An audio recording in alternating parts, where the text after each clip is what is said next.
Many of you have been cooking at home a lot more lately because of the pandemic, and with newly learned recipes, you can make a zine to document and share them with your family and friends. So, let's get started. The zine is basically a self-published book anybody can make. There aren't many rules. You can make it image-based, text-based, or a good mix of both. Besides documenting recipes, a food zine can go in many directions. It can be a first-person account of the joy of cooking for yourself, or of the struggle if it hasn't really been working out. It can also be a visual inventory of your favorite shelf-stable foods. I will stick to a recipe zine and show you how I make mine. The zine will include 3 of my favorite egg recipes with a different egg dish for each meal of the day. 1. Find a piece of paper. Printer paper is perfect. I'm using watercolor paper here because I'll be painting a little bit. 2. Fold it like a hot dog. Now fold it across like a hamburger and fold it in the same direction again. When you unfold the paper, you should have 8 panels like this. 3. Fold it like a hamburger once again. From the fold, use a scissor and cut to the center. You'll have a slit in the middle, like this. 4. Unfold once more and fold it like a hot dog. Squish the 2 ends to the center to create the 4 flaps, and now you have a book.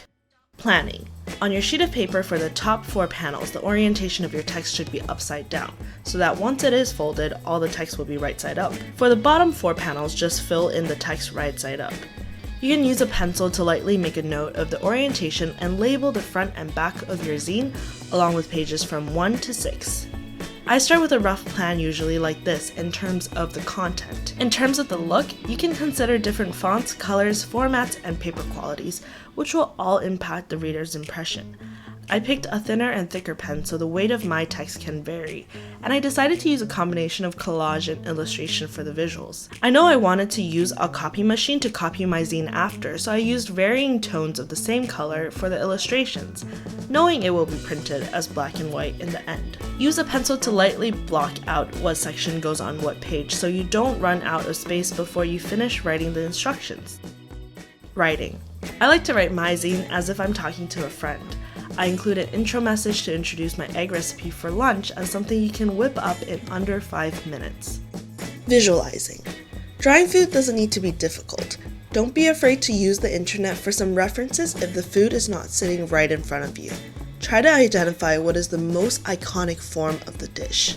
With my breakfast rolled egg dish, tamagoyaki, I observed there was a swirly pattern on the surface like a rolled cake, and that was visualized simply through spiraling lines. And typically for this dish, a few pieces come together on a plate. All this context helps communicate what the food is if you're not the best at drawing. Squigglies on top of the dish are a great way to show it's steamy. Bubbles tell a viewer they're looking at a liquid. Labels also help. If you're going for texture, vary the size and darkness to make it appear more organic, like the folds in the scrambled eggs here. If you still don't want to draw, old magazines and newspapers are great for collages. Use what you have at home. Cut them out and glue them into your zine. I cut out yellow images from the magazine to make a collage of an egg yolk. So here's my little recipe book. You can download it in the link below to print at home and fold yourself. I hope you'll also make one yourself, and please show me in the comments what you come up with. Make sure you subscribe to Taste Buds, and I'll see you next week.